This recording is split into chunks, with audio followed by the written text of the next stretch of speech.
Hi friend, इस video के माध्यम से हम देखेंगे एडुटोरिया के द्वारा प्रकाशित किया गया बिहार एसएससी 10+2 स्तरीय प्रैक्टिस सेट नंबर 3 को। दोस्तों, इस बुक में टोटल 15 मॉडल सेट दिया गया है। पिछले वीडियो के माध्यम से हमने प्रैक्टिस सेट 1 और प्रैक्टिस सेट 2 को कंप्लीट कर लिया है। इस वीडियो के माध्यम से हम प्रैक्टिस सेट 3 को कंप्लीट करेंगे। तो आइए दोस्तों, बिना वक्त ज़ाय किए हुए चलते अपने प्रैक्टिस सेट की ओर। दोस्तों, इस एग्ज़ाम में आपको टोटल 2 घंटा 15 मिनट में दिया जाएगा और टोटल 150 प्रश्न पूछे जाएंगे। एक प्रश्न के आपको 4 अंक दिए जाएंगे। टोटल आपको 600 मार्क्स के एग्ज़ाम होंगे। ठीक है। आज का हमारा पहला प्रश्न है कि निम्नलिखित में से कौन सा कार्य भारतीय चुनाव आयोग का नहीं है। ठीक है। तो यहाँ पे हमारा उत्तर हो जाएगा ऑप्शन नंबर ए, पंचायत का चुनाव कराना। यह भारतीय राज्य चुनाव आयोग का नहीं है, बल्कि राज्य चुनाव आयोग का है। ठीक है।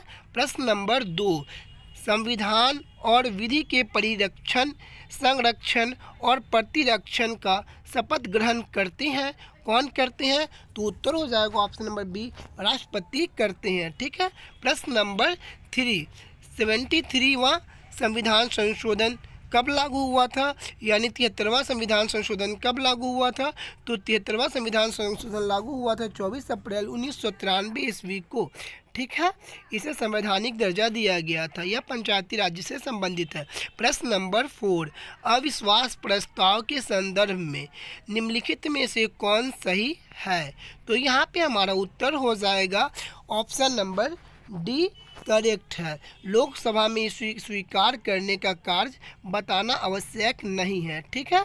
प्रश्न नंबर 5, विधान परिषद के कुल सदस्यों में से कितने सदस्यों का अप्रत्यक्ष रूप से निर्वाचन होता है या चुनाव होता है? तो उत्तर हो जाएगा ऑप्शन नंबर ए, 5/6 सदस्यों का। फिर से प्रश्न को पढ़ देते हैं। विधान परिषद के कुल सदस्यों में से कितने सदस्यों का अप्रत्यक्ष रूप से चुनाव होता है? तो उत्तर हो जाएगा ऑप्शन नंबर ए, 5/6 सदस्यों का।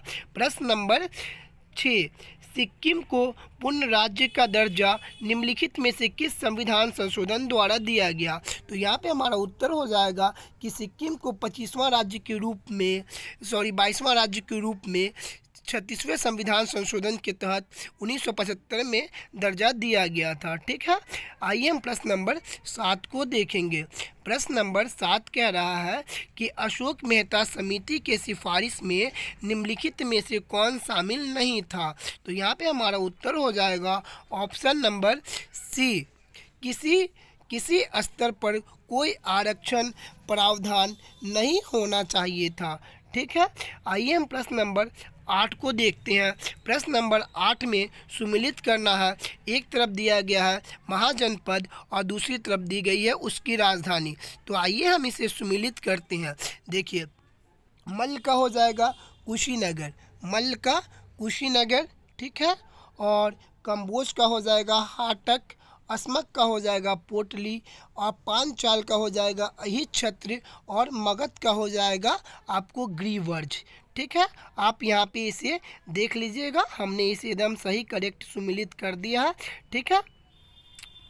आइए हम देखते हैं प्रश्न नंबर 9 को। प्रश्न नंबर 9 कह रहा है कि निम्नलिखित में से कौन एक कनिष्क के दरबार से संबंधित नहीं था? तो कनिष्क के दरबार से पतंजलि संबंधित नहीं था। ठीक है। बाकी सभी के सभी ये कनिष्क के दरबार से संबंधित थे। ठीक है। आइए हम प्रश्न नंबर 10 को देखते हैं। हिजरी संवत आरंभ हुआ था, हिजरी संवत आरंभ हुआ था ऑप्शन नंबर हो जाएगा डी, करेक्ट, पैगंबर साहब के मक्का से मदीना प्रस्थान करने के उपलक्ष्य में। ठीक है। आइए हम प्रश्न नंबर 11 को देखेंगे। प्रश्न नंबर 11 क्या कह रहा है? इसमें भी सुमिलित करना है। ठीक है। तो आइए हम सुमिलित करते हैं। ठीक है। देखिए, यहाँ पे सुमिलित करना है कि वल्लभाचार्य, ठीक है, वल्लभाचार्य का संबंध है आपको पुष्टि मार्ग से, रामानुज का संबंध है आपको वृष्टि वैतवाद से, और मध्य वाचार्य मध्वाचार्य का संबंध है द्वैतावाद से, और शंकराचार्य का संबंध है अद्वैतवाद से। ठीक है, यहाँ पे हमने मिला लिया है। हम ये उत्तर को मिलान कर लेंगे, हम उत्तर को मिलान कर दिए, आप ऑप्शन करेक्ट कर लेंगे। ठीक है, तो आइए हम देखते हैं प्रश्न नंबर 12 को। बिहार में 1857 के विद्रोह का नेतृत्व किसने किया था? तो यहाँ पे हमारा उत्तर हो जाएगा ऑप्शन नंबर ए, वीर कुंवर सिंह ने किया था। ठीक है, आइए हम देखते हैं प्रश्न नंबर 13 को। नीचे दिए गए घटनाक्रमों पर विचार कीजिए तथा दिए गए कूट का प्रयोग कर उन्हें कालक्रम व्यवस्थित कीजिए। तो आइए हम इसे व्यवस्थित करते हैं। देखिए, यहाँ पे सबसे पहले बंगाल विभाजन हुआ था। बंगाल विभाजन कब हुआ था? तो बंगाल विभाजन 1905 में हुआ था, ये तो सभी को पता होगा। उसके बाद हुआ था मुस्लिम लीग का गठन 1906 में हुआ था। ठीक है, उसके मुस्लिम लीग का गठन कब हुआ था? तो मुस्लिम लीग का गठन 1906 ईस्वी में हुआ था। ठीक है, उसके बाद दिल्ली से कोलकाता को हस्तांतरित किया गया था 1911 में किया गया था, और कांग्रेस का विभाजन हुआ था 1907 में। ठीक है, तो यहाँ पे आप सुमिलित कर लीजिए। सबसे पहले हो जाएगा 1 नंबर, उसके बाद हो जाएगा 4 नंबर, उसके बाद हो जाएगा 3 नंबर, उसके बाद हो जाएगा 2 नंबर। ठीक है, आइए हम देखते हैं प्रश्न नंबर 14 को। प्रश्न नंबर 14 कह रहा है कि राम प्रसाद बिस्मिल और अशफाकुल्लाह खां को फांसी किस षड्यंत्र के तहत दी गई थी? तो काकोरी कांड के तहत इन्हें फांसी दी गई थी। 9 अगस्त 1925 ईस्वी को काकोरी कांड गोरखपुर में घटित थी। इसी में इन दोनों को फांसी की सज़ा सुनाई गई थी। ठीक है, आइए हम प्रश्न नंबर 15 को देखते हैं। प्रश्न नंबर 15, निम्नलिखित में से किसने कहा था विदेशी वस्त्रों की बर्बादी ही उसके साथ सर्वोत्तम व्यवहार है? तो महात्मा गांधी जी ने कहा था। और किसने कहा था कि विदेशी वस्त्रों की बर्बादी यह निष्ठुर बर्बादी है? तो यह कहा था, किसने कहा था आप कमेंट करके बताएंगे। ठीक है, रविंद्रनाथ टैगोर ने कहा था। चलिए छोड़िए, हमने बता दिया। ठीक है, आइए हम प्रश्न नंबर 16 को देखते हैं। प्रश्न नंबर 16 कह रहा है कि अकबर ने बंगाल तथा बिहार को मुगल साम्राज्य में कब मिलाया था? तो यहाँ पे हमारा उत्तर हो जाएगा कि सन 1576 ईस्वी में मिलाया था। आइए हम देखते हैं प्रश्न नंबर 17, गाँवों के शासन को स्थायित्व शासी पंचायतों गाँवों के शासन को स्वायत्त शासी पंचायतों के माध्यम से संचालित करने की व्यवस्था का सूत्रपात किसने किया था? तो यहाँ पे हमारा उत्तर हो जाएगा ऑप्शन नंबर बी, द्रविड़ों ने। ठीक है, प्रश्न नंबर 18, प्रथम आंग्ल मैसूर युद्ध 1767 से 69 में कौन विजय हुआ था? तो देखिए, 4 आंग्ल मैसूर युद्ध हुए थे, सभी के बारे में हम यहाँ पे चर्चा कर देते हैं। पहले ये क्वेश्चंस का आंसर हम आपको दे देते हैं कि प्रथम आंग्ल मैसूर युद्ध जो 67 से 69 में चला था, इसमें हैदर अली विजय हुए थे। दूसरा आंग्ल मैसूर युद्ध यह चला था 80 से 82। तीसरा आंग्ल मैसूर युद्ध चला था 90 से 92। चौथा मैसूर युद्ध चला था आपको 1999। ठीक है, यहाँ पे लिखने में मुझे नहीं बन रहा, इसलिए मैं छोड़ देता हूँ। ठीक है, फिर से मैं आपको बोल देता हूँ कि पहला आंग्ल मैसूर युद्ध हुआ था वह 67 से 69 में हुआ था। दूसरा आंग्ल मैसूर युद्ध हुआ था 80 से 82 में हुआ था। तीसरा आंग्ल मैसूर युद्ध 90 से 92 में हुआ था। चौथा आंग्ल मैसूर युद्ध 1799 में हुआ था। इसमें टीपू सुल्तान की मृत्यु हो गई थी, और इसके तहत 3 संधियाँ भी हुई थी। तो आइए हम संधि को देख लेते हैं। प्रथम आंग्ल मैसूर युद्ध के तहत हुई थी मद्रास की संधि। द्वितीय आंग्ल मैसूर युद्ध के तहत हुई थी मंगलौर की संधि। तृतीय आंग्ल मैसूर युद्ध के तहत हुई थी आपको श्रीरंगपट्टनम की संधि। ठीक है, तो आइए हम देखते हैं प्रश्न नंबर 19 को। प्रश्न नंबर 19 क्या कह रहा है, हम देखते हैं। निम्नलिखित में से किसने कालिदास की प्रसिद्ध रचना अभिज्ञान शकुंतलम का पहली बार अंग्रेजी में अनुवाद किया था? तो यहाँ पे हमारा उत्तर हो जाएगा option number C, William Jones ने, सर विलियम जोन्स ने। आइए हम प्रश्न नंबर देखते हैं 20 को। डुरंड रेखा किन 2 देशों के बीच सीमा बनाती है? तो डुरंड रेखा पाकिस्तान और अफगानिस्तान के बीच सीमा बनाती है। ठीक है, और रेड क्लिफ रेखा भारत और पाकिस्तान के बीच सीमा बनाती है। ठीक है, और चलिए आगे हम बढ़ते हैं। प्रश्न नंबर 21, निम्नलिखित में से कौन एक सुमिलित नहीं है? निम्नलिखित में से कौन एक सुमिलित नहीं है? तो देखिए, गोरखपुर यह राप्ती नदी के किनारे है, बिल्कुल सही है। लुधियाना सतलज नदी के किनारे है, बिल्कुल सही है। सूरत ताप्ती नदी के किनारे है, एकदम सही है।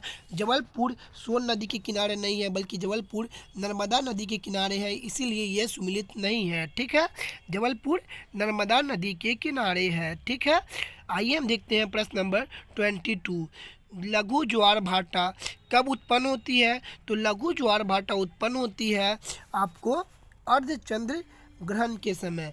लघु ज्वार भाटा कब उत्पन्न होती है? तो अर्धचंद्र ग्रहण के समय। ठीक है, आइए हम बता देते हैं आपको कि ज्वार भाटा किसे कहते हैं। जब समुद्र में जल ऊपर उठता है ऐसे तो उसे ज्वार कहते हैं, और जब नीचे जाती है तो उसे भाटा कहते हैं। ठीक है, ऊपर ज्वार नीचे भाटा। ठीक है, ऊपर ज्वार नीचे भाटा, इसे ज्वार भाटा कहते हैं। आइए हम देखते हैं आगे प्रश्न नंबर 23 को, निम्नलिखित में से कौन एक सिंधु की सहायक नदी नहीं है? तो यहाँ पे देखिए, इंद्रावती यह सिंधु की सहायक नदी है नहीं है, बाकी चिनाब, झेलम, रावी, व्यास, सतलज ये सभी पांचों के पांचों सिंधु की सहायक नदी है। फिर से आप सुन लीजिए, चिनाब सबसे बड़ी सहायक नदी है, फिर झेलम, फिर रावी, फिर व्यास, फिर सतलज, ये पांचों के पांचों सिंधु की सहायक नदी है। इसी 5 नदियों के मिश्रण से पंचनद किस कहते हैं इसे, और इसी पंचनद से निर्माण होता है पंजाब राज्य का। ठीक है, तो आइए हम देखते हैं प्रश्न नंबर 24। प्रश्न नंबर 24 कह रहा है कि मौसम और उसकी बनावट में परिवर्तन इस कारण होता है। तो मौसम और उसकी बनावट में परिवर्तन ये होता है ऑप्शन नंबर डी, पृथ्वी के अक्ष का इसके कक्ष के समतल की ओर झुका होना। प्रश्न नंबर 25 को देखेंगे। प्रश्न नंबर 25 कह रहा है दक्कन दर्रा किसके बीच स्थित है? तो दक्कन दर्रा स्थित है दक्षिण और लिटिल लघु अंडमान द्वीप के बीच। आइए हम प्रश्न नंबर 26 को देखेंगे। प्रश्न नंबर 26 क्या कह रहा है? तो यहाँ पे मिलान करना है, एक तरफ आदिवासी दिया गया है और दूसरा तरफ इसे व्यवस्थित करना है। ठीक है, कि ये किस राज्य में है। देखिए, भील यह किस राज्य में है? तो भील राजस्थान में है। भील कहाँ है? तो भील राजस्थान में है। गोंड यह मध्य प्रदेश छत्तीसगढ़ में है, और लिम्बूस यह सिक्किम में है, और कोन्याक यह कहाँ है? तो यह नागालैंड में है। आप इसे सुमिलित कर लीजिएगा। ठीक है, आइए हम देखते हैं आगे प्रश्न नंबर 27 को। प्रश्न नंबर 27 क्या कह रहा है, हम उसे देखते हैं। प्रश्न नंबर 27, भारत के दक्कन के पठार पर बैसाल्ट निर्मित लावा शैलों का निर्माण हुआ था। तो यहाँ हुआ है, तो यहाँ पे हमारा उत्तर हो जाएगा ऑप्शन नंबर ए, क्रिटेशियस युग में। ठीक है, प्रश्न नंबर 28, कांडला निम्नलिखित में से किसके लिए प्रसिद्ध है? तो कांडला बंदरगाह है एक। बंदरगाह किसे कहते हैं? तो समुद्री मार्ग से जो आयात निर्यात होता है उसे हम बंदरगाह कहते हैं। भारत में बड़े बंदरगाहों की संख्या कुल 13 है। फिर से हम एक बेसिक भाषा में बता देते हैं, तो बंदरगाह उसे कहते हैं जैसे कि आप रेलवे स्टेशन कहते हैं, तो यहाँ से रेलवे स्टेशन पे रेल के माध्यम से कोई भी आयात निर्यात होता है या फिर आदमी आते हैं जाते हैं। ठीक है, और एयरपोर्ट से आदमी हवाई जहाज उड़ती है, आदमी आते हैं जाते हैं, और बंदरगाह से नाव के जरिए वस्तु आती है जाती है। ठीक है, उसे हम बंदरगाह कहते हैं। ठीक है, कांडला बंदरगाह यह गुजरात में स्थित है। ठीक है, इसे ज्वारीय बंदरगाह भी कहते हैं। ठीक है, आइए हम देखते हैं इसका उत्तर हमने दिया क्या, एक बार फिर से हम देख लेते हैं। कांडला निम्नलिखित में से किसके लिए प्रसिद्ध है? तो यहाँ पे हमारा उत्तर हो जाएगा ऑप्शन नंबर सी, निर्यात प्रसंस्करण के क्षेत्र के लिए। ठीक है, प्रश्न नंबर 29, गन्ने के उचित और पारिश्रमिक मूल्य निम्नलिखित में से कौन सा संगठन अनुमोदित करता है? गन्ने के उचित और पारिश्रमिक मूल्य निम्नलिखित में से कौन सा संगठन अनुमोदित करता है? तो यहाँ पे हमारा उत्तर हो जाएगा ऑप्शन नंबर बी, कृषि लागत और मूल्य आयोग। ठीक है, प्रश्न नंबर 30 यहाँ पे दिया गया है कि सूची एक को सूची 2 से मिलान कीजिए। ठीक है, तो आइए हम मिलान करते हैं। देखिए यहाँ पे हम मिलान करते हैं। आर्थिक विकास, आर्थिक विकास का संबंध किससे है? तो आर्थिक विकास का संबंध है संरचनात्मक परिवर्तन से। ठीक है, आर्थिक विकास का किससे है? तो संरचनात्मक परिवर्तन से। आइए हम यहाँ पे ये भी देख लेते हैं। ठीक है, पहले क्या हम देख लेते हैं, 4 हो जाएगा। दूसरे का हम देख लेते हैं आर्थिक विकास, ये किससे है? तो यह घरेलू उत्पाद से, सकल घरेलू उत्पाद से यानी जीएसटी से। संपोषी विकास किससे है? तो यह पर्यावरण से है। और जीवन की गुणवत्ता किससे है? तो पोषण से है। यहाँ पे आप मार सकते हैं उत्तर ऑप्शन नंबर डी। आप सुमिलित फिर से कर लीजिएगा, ऑप्शन नंबर डी करेक्ट होगा। ठीक है, आइए हम प्रश्न नंबर 31 को देखते हैं। आर्थिक विकास सामान्यतः युग्मित होता है। आर्थिक विकास सामान्यतः युग्मित होता है, ऑप्शन नंबर बी मुद्रास्फीति के साथ। ठीक है, प्रश्न नंबर 32 यदि एक दी हुई समयावधि में कीमतें तथा मौद्रिक आय दोनों दोगुनी हो जाए तो वास्तविक आय क्या होगी? यदि एक दी हुई समयावधि में कीमतें तथा मौद्रिक आय दोनों दोगुनी हो जाए तो वास्तविक आय क्या होगी? तो यहाँ पे हमारा उत्तर हो जाएगा ऑप्शन नंबर सी, अपरिवर्तित रहेगी। ठीक है, प्रश्न नंबर 33 पृथ्वी की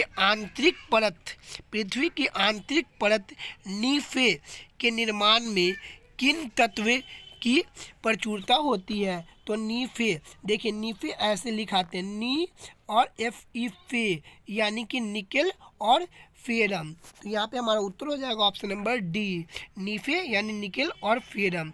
ठीक है, आइए हम देखते हैं प्रश्न नंबर 34 भौगोलिक अपर्दन चक्र की संकल्पना इनमें से किसने प्रस्तुत किया था? तो भौगोलिक अपर्दन चक्र की संकल्पना option number B WM Davis ने प्रस्तुत किया था। प्रश्न नंबर 35 सुंडा ट्रेंच किस द्वीप के समांतर स्थित है? सुंडा ट्रेंच किस द्वीप के समानांतर स्थित है? तो यहाँ पे हमारा उत्तर हो जाएगा ऑप्शन नंबर ए, जावा द्वीप। जावा और सुमात्रा कहाँ पे है? तो इंडोनेशिया में पड़ती है। ठीक है, आइए हम देखते हैं प्रश्न नंबर 36 वैश्विक दूध उत्पादन में भारत का स्थान कौन सा है? तो भारत दूध उत्पादन में प्रथम स्थान पे है। ठीक है, और वहीं हम बात करें कि राज्यों में कौन सी है, तो राज्यों में उत्तर प्रदेश दूध प्रसंस्करण उत्पाद में सबसे प्रथम स्थान पे आती है। आइए हम प्रश्न नंबर 37 को देखें। प्रश्न नंबर 37 अटल आवासीय विद्यालय योजना किस राज्य सरकार द्वारा शुरू किया गया? अटल आवासीय विद्यालय योजना किस राज्य सरकार द्वारा शुरू किया गया? तो यहाँ पे हमारा उत्तर हो जाएगा option number D, Uttar Pradesh द्वारा शुरू किया गया। अटल जी का जन्म हुआ था, अटल वाजपेयी हमारे भारत के सबसे नंबर 1 प्रधानमंत्री में गिने जाते हैं। इनका जन्म हुआ था 25 दिसंबर को। इनके जन्म दिवस के अवसर पे प्रत्येक 25 दिसंबर को गुड गवर्नेंस डे के रूप में मनाया जाता है। आज 26 तारीख है, 26 दिसंबर, यानी कल गुड गवर्नेंस डे मनाया गया था 25 दिसंबर को। ठीक है, आइए हम देखते हैं प्रश्न नंबर 38 हाल ही में वैज्ञानिक द्वारा मुंह वाले सफ़ेद बौने तारे का पता लगाया गया, जिसका नाम क्या है? तो इसका नाम है जानूस। ठीक है, फिर से पढ़ देते हैं। हाल ही में वैज्ञानिकों द्वारा 2 मुंह वाले सफ़ेद बौने तारे का पता लगाया गया, जिसका नाम क्या है? तो नाम है जानूस, ऑप्शन नंबर बी करेक्ट होगा। प्रश्न नंबर 39 प्रवासी भारतीय पुरस्कार 2022 से किसे सम्मानित किया गया? प्रवासी भारतीय पुरस्कार 2023 से किसे सम्मानित किया गया? तो उत्तर हो जाएगा ऑप्शन नंबर बी, राज सुब्रमण्यम को सम्मानित किया गया। प्रश्न नंबर 40 हेनले पासपोर्ट सूचकांक 2023 में भारत का स्थान क्या है? तो यहाँ पे हमारा उत्तर हो जाएगा ऑप्शन नंबर डी, 85वां स्थान भारत का है। और पहले स्थान पे कौन है पासपोर्ट इंडेक्स में? तो जापान। दूसरे स्थान पे कौन है? तो सिंगापुर। ठीक है, आइए हम देखते हैं प्रश्न नंबर 41 ई सरस मोबाइल ऐप किस मंत्रालय द्वारा शुरू किया गया? तो ई सरस मोबाइल ऐप केंद्रीय ग्रामीण मंत्रालय द्वारा शुरू किया गया। केंद्रीय ग्रामीण मंत्रालय द्वारा ई सरस ऐप लागू किया गया। अभी हाल ही में बिहार दरोगा का एग्ज़ाम हुआ था, इसमें पूछा था कि सारथी ऐप किसके द्वारा लागू किया गया? सारथी ऐप किसके द्वारा लागू किया गया था? तो सारथी ऐप लागू किया गया था आपको सेबी के द्वारा, security exchange board of India के द्वारा। ठीक है, तो आइए हम देखते हैं आगे 42वें नंबर को। हाल ही में ओमन चांडी का निधन हो गया। ये किस राज्य के मुख्यमंत्री रह चुके थे? तो ओमन चांडी ये केरल के मुख्यमंत्री रह चुके थे। प्रश्न number 43, hockey junior Asia cup 2023 पुरुष एकल का खिताब किसने जीता? तो यहाँ पे हमारा उत्तर हो जाएगा ऑप्शन नंबर बी, भारत ने जीता। ठीक है, आइए हम प्रश्न नंबर 44 को देखेंगे। प्रश्न नंबर 44 कह रहा है कि बजट 2023-24 में जल जीवन मिशन योजना हेतु कितनी राशि आवंटित की गई? तो यहाँ पे हमारा उत्तर हो जाएगा ऑप्शन नंबर डी, 70,000 करोड़ रुपए जल जीवन मिशन के लिए आवंटित की गई। और टोटल बजट कितने का प्रस्तुत किया गया था? तो 1,45,009 करोड़ रुपए का इस बार टोटल बजट प्रस्तुत किया गया था। कितने का? तो 1,45,009 करोड़ रुपए का बजट प्रस्तुत किया गया। ठीक है, भारत सरकार के द्वारा।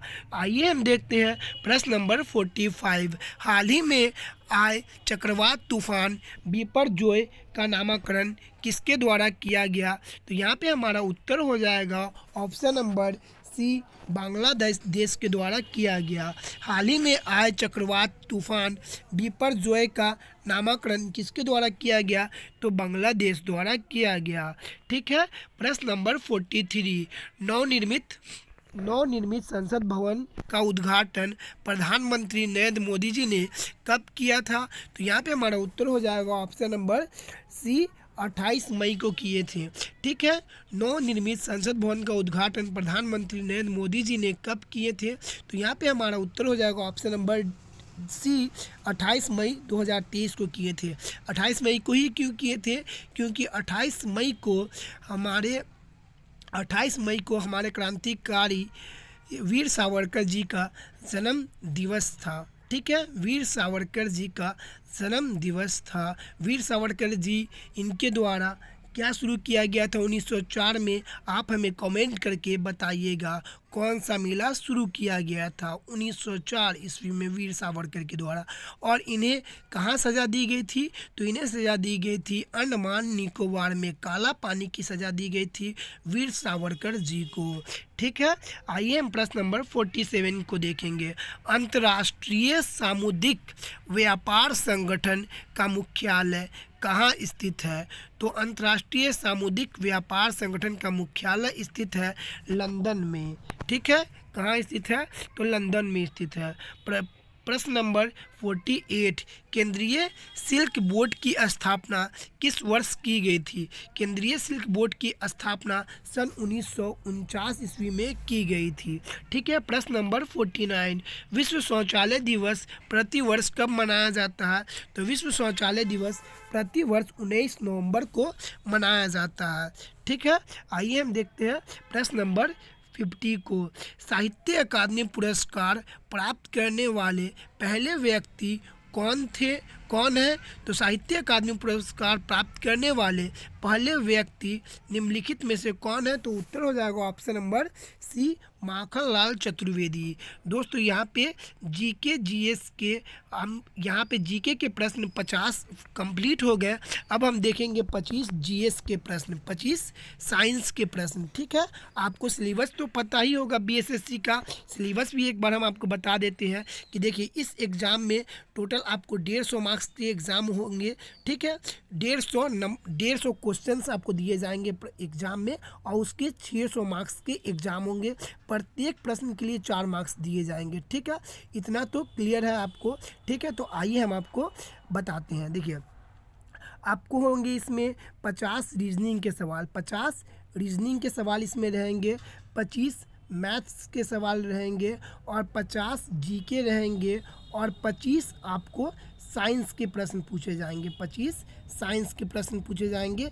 ये सभी को मिला करके आपके टोटल 150 क्वेश्चंस रहेंगे एग्ज़ाम में। एक क्वेश्चंस के आपको कितने अंक दिए जाएंगे? तो 4 अंक दिए जाएंगे। टोटल 600 मार्क्स के आपके एग्ज़ाम होंगे। ठीक है, आइए हम आगे बढ़ते हैं साइंस की ओर। ठीक है, साइंस का प्रश्न है 50 नंबर 1। टॉर्च, सर्च लाइट और वाहनों की हेडलाइट में बल्ब रखा जाता है तो कौन सा? तो आइए हम उत्तर देखते हैं। यहाँ पे हम देखते हैं प्रश्न हो जाए, यहाँ पे हमारा उत्तर हो जाएगा परावर्तक के फोकस के बहुत करीब। ठीक है, परावर्तक के फोकस के बहुत करीब। यहाँ पे हम देखते हैं प्रश्न नंबर 52। 10 के घात के रूप में टेरा का मान क्या होगा? तो 10 के घात के रूप में टेरा का मान हो जाएगा 10 पे पावर 12। ठीक है, प्रश्न नंबर 53। मायोपिया और हाइपरमेट्रोपिया को क्रमशः किस लेंस के द्वारा ठीक किया जा सकता है? तो यहाँ पे हमारा उत्तर हो जाएगा ऑप्शन नंबर बी, उत्तल लेंस और अवतल लेंस। ठीक है, देखिए दोस्तों, ये हो गया आपको उत्तल लेंस। ठीक है, ये हो गया उत्तल लेंस और ये हो गया आपको अवतल लेंस। ठीक है, आइए हम देखते हैं प्रश्न नंबर 54 को। प्रश्न नंबर 54 है आपको, एक पिंड का द्रव्यमान 2 kg है। एक पिंड का द्रव्यमान 2 kg है, उसका वजन कितना होगा? तो यहाँ पे हमारा उत्तर हो जाएगा ऑप्शन नंबर सी, 19.6 न्यूटन इसका वजन हो जाएगा। प्रश्न नंबर 55। किसी वस्तु पर किया गया कार्य निर्भर नहीं करता है। किसी वस्तु पर किया गया कार्य निर्भर नहीं करता है तो यहाँ पे हमारा उत्तर हो जाएगा ऑप्शन नंबर डी, वस्तु के प्रारंभिक वेग पर। ठीक है, प्रश्न नंबर 56। चमगादड़ अंधेरे में उड़ने में सक्षम होते हैं, इसके लिए वे किस विशेषता का उपयोग करते हैं? तो यहाँ पे हमारा उत्तर हो जाएगा ऑप्शन नंबर ए, अल्ट्रासोनिक विशेषता का उपयोग करते हैं। प्रश्न नंबर 57। ऊष्मा के अच्छे अवशोषक हैं, ऊष्मा के अच्छे अवशोषक होते हैं। यहाँ पे हमारा उत्तर हो जाएगा ऑप्शन नंबर बी, अच्छे उत्सर्जक। ऊष्मा के अच्छे अवशोषक होते हैं अच्छे उत्सर्जक। प्रश्न नंबर हो जाएगा 58। सूची 1 को सूची 2 से मिलान कीजिए। तो आइए हम यहाँ पे एक तरफ दिया गया है मात्रक, एक तरफ उसका यूनिट दिया गया, उसे मिलान करते हैं। ठीक है, देखिए यहाँ पे विद्युत धारा का हो जाएगा एम्पियर, ताप का हो जाएगा केल्विन, ज्योति तीव्रता का हो जाएगा कैंडेला और पदार्थ की मात्रा का हो जाएगा मोल। ठीक है, आप यहाँ पे इसका स्क्रीनशॉट ले सकते हैं या फिर आप मिला सकते हैं। हमने यहाँ पे एक दूसरे से मिलान कर दिया, आप उत्तर मिला लें। ठीक है, आइए हम देखते हैं प्रश्न नंबर 59 को। आधुनिक आवर्त सारणी में आवर्त किसका मान दर्शाता है? आधुनिक आवर्त सारणी में आवर्त किसका मान दर्शाता है? तो यहाँ पे हमारा उत्तर हो जाएगा ऑप्शन नंबर सी, प्रधान क्वांटम संख्या का। प्रश्न नंबर 60। निम्नलिखित में से गलत कथन की पहचान कीजिए। निम्नलिखित में से गलत कथन की पहचान कीजिए। तो यहाँ पे हमारा उत्तर हो जाएगा ऑप्शन नंबर डी करेक्ट हो जाएगा। ठीक है, यहाँ पे आप देख लेंगे उत्तर हो जाएगा option number D correct. Ozone परत सूर्य से अवरक्त के विकिरण को पृथ्वी तक नहीं पहुँचने देता है। ठीक है, आइए हम प्रश्न नंबर 61 को देखेंगे। प्रश्न नंबर 61 क्या कह रहा है कि प्रश्न नंबर 61 कह रहा है फ्लोरोसिस अस्थि रोग किसकी उपस्थिति के कारण होता है? तो यहाँ पे हमारा उत्तर हो जाएगा पानी में फ्लोराइड के कारण होता है। फ्लोरोसिस अस्थि रोग है, यह किसकी उपस्थिति के कारण होता है? तो पानी में फ्लोराइड की उपस्थिति के कारण होता है। प्रश्न नंबर 62। निम्नलिखित में से कौन थर्मोसेंटिंग बहुलक है? निम्नलिखित में से कौन थर्मोसेंटिंग बहुलक है? तो यहाँ पे हमारा उत्तर हो जाएगा ऑप्शन नंबर डी, बैकेलाइट। ठीक है, प्रश्न नंबर 63। निम्नलिखित में से कौन अपचायक शर्करा है।